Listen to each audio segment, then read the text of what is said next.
కొన్ని విషయాలైనా మనం తెలుసుకొని ఆచరించే విధంగా ఉండాలి. అడిమారి కుటుంబం కావద్దు. ఇప్పుడు రేవంత్ రెడ్డి ముఖ్యమంత్రి అయితే ఒట్టి అడిమారి కుటుంబం ఎట్లా ఇంటి పడ్డాడు, అవతల పడ్డాడు, లెక్కలా పడ్డాడు. ఉదాహరణకు చెప్తా, ఒక రాజు ఉన్నాడట. ఆ రాజుకు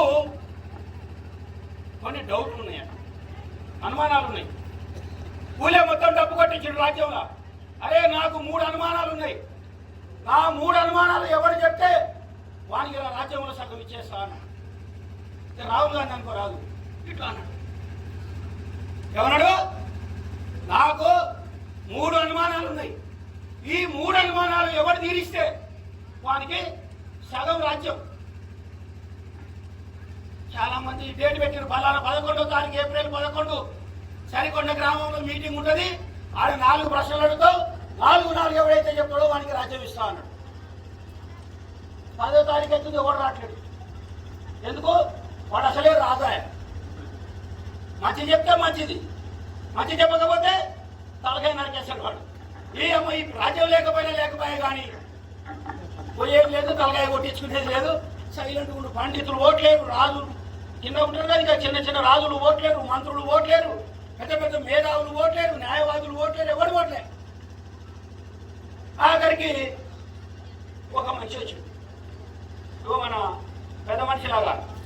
ఎంత బాగా మాట్లాడుతున్నా ఆయన, చక్కగా మాట్లాడాడు. పెద్ద మనిషి అయినా సరే ఆయన దోతి కట్టుకుని మనం పాయింట్ చేసుకున్నాం, కానీ మనకంటే బాగా మాట్లాడాడు ఆయన. ఇట్లాంటి ఆయన పోయిండు మళ్ళీ ఆయన పేరు మీ రాజు చెప్పరా, మళ్ళీ వచ్చిందని చెప్పండి. ఎందుకు వచ్చినావు రాను? మీ రాజుకు 4 ప్రశ్నలు ఉన్నాయి కదా, నేను చెప్తాను. కొన్ని అమ్మ పండితులు రాలే, రాజులు రాలే, మండలాధీశులు రాలే, న్యాయవాదులు రాలే, వీడియో కూడా రైలు కోసి కట్టుకొని వచ్చిండు. నీకు తెలుసా, చెప్పకపోతే నీ తలకాయ పోతాడు. పోయినా పర్లేదు, పోరా. ధైర్యం ఎట్లుందో వేస్తే ఎంటిక కొండకేసిన వస్తే కొండ వస్తే, లేకపోతే ఎంటిక పోతుంది. ఇక పోయేదే ఉంది వానికి మాత్రం. చెప్పి తెలవా రాజు చెప్పుకో అన్నాడు. వాళ్ళు పోయి చెప్పి రాజా నీ ప్రశ్నలకు సమాధానం చెప్తాడు. వచ్చిండు. ఎవరో ఆయన అనుకుంటే ఏ పండితుడు ఎంత పెద్ద మీద ఎవరో వచ్చింది, గొల్లమల్లని వచ్చిండు. వానికి ఏమరు కదా, నిజంగానే వచ్చిండు. సరే రమ్మని రా అన్నాడు.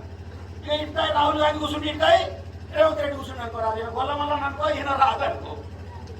టికెట్ కూర్చున్నాట, ఎదురుగాడు గొల్లమల్లని కూర్చుని మనోడు. అమ్మాయిడు మామూలుడు కాదు. లేకపోతే నేను రాజు లేచిన సవాల్కి వచ్చిందంటే ఈయన వెనక చాలా పెద్ద కథే ఉన్నట్టుంది. ఈయనతో మాట్లాడకుండా సైగలు చేస్తా, సైగలతోటే సమాధానం వచ్చిందంటే కథం అయిపోయింది పంచాయతీ అనుకున్నాడు. మాట్లాడితే దొరికిపోతున్నాం అనుకొని రాజు చూసి ఇట్లా అన్నాడు. ఏం చేసాడు?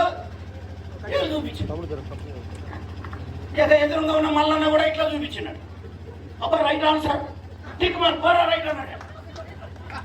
ఒక ప్రశ్న పోయిందా, మళ్ళా 2 వేలు లేపినట్టుగా. ఎవరు? రాజు. ఈ మళ్ళీ కూడా 2 లేపాడు. అమ్మ ఇది రైతే చలో టిక్ మార్క్.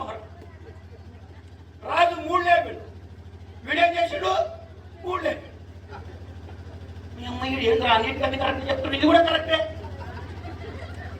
రాజు ఇట్లా అన్నాడట.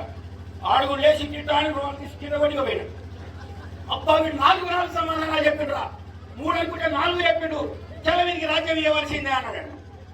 ఇక బయటకు వచ్చినాక రాజు అడిగినట్ట, ఏమయ్యా మాకైతే ఎవరికి అర్థం కాలే. నువ్వు ఏం లేపినావు, వాడు ఏం లేపిండు. నువ్వు 2 లేపినావు, వాడు 2 లేపిండు. నువ్వు 3 లేపినావు, వాడు 3 లేపిండు. నువ్వు ఏమడిగినావు, వాడు ఏం చెప్పిండు.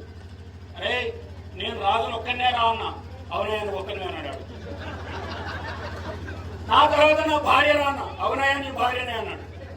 తర్వాత నరే 3 నా కొడుకు అన్నా. అవును నీ కొడుకే అన్నాడు. మొత్తం రాజ్యం అన్నా. మొత్తం నీదే పోన్నాడు. ఏం కావాలన్నా ఇంతకంటే అన్నాడు. ఇక ఈ మంత్రులు పోయి మళ్ళా అడిగారు, ఏం రా మళ్ళీగా మాకు ఎవరికి అర్థం కాదు. వాడు ఏం అడిగింది, నువ్వేం చెప్పినావు రా అన్నట్టు. అంటే మళ్ళా నువ్వు చెప్పినావు, వాడికి ఏం ప్రశ్నలు అడుగుతాయి రా, అడుగుతూనే రాజాయుడు. ఒక గొర్రెని ఇస్తావా అన్నాడు. ఓకే ఒక గొర్రె రెడీ అన్నా. నేను ఒకటి సరిపోయినట్టుంది, వారి 2 ఇస్తావా అన్నాడు. 2 కూడా ఇస్తా అన్నా. 2 సరిపోలేదు, వాడికి 3 ఇస్తావా అన్నాడు. 3 గొర్రె శాంక్షన్ అన్నా. అన్ని కూడా సరిపోలేదు, మొత్తం మంది ఇస్తావా అన్నాడు. మంద ఇచ్చి నేనేం చేయాలని నేల కొట్టేసి వచ్చాను చూసుకున్నా చెప్పాను. వాడికి రాజ్యం వచ్చింది, రాజుకు సాటిస్ఫాక్షన్ వచ్చింది. ఇప్పుడు మన ముఖ్యమంత్రి పరిస్థితి అట్లనే వచ్చింది. ఏదో గుడి మారి గుడి చేయి రైట్ అయినా కథ అయిపోయింది పరిస్థితి.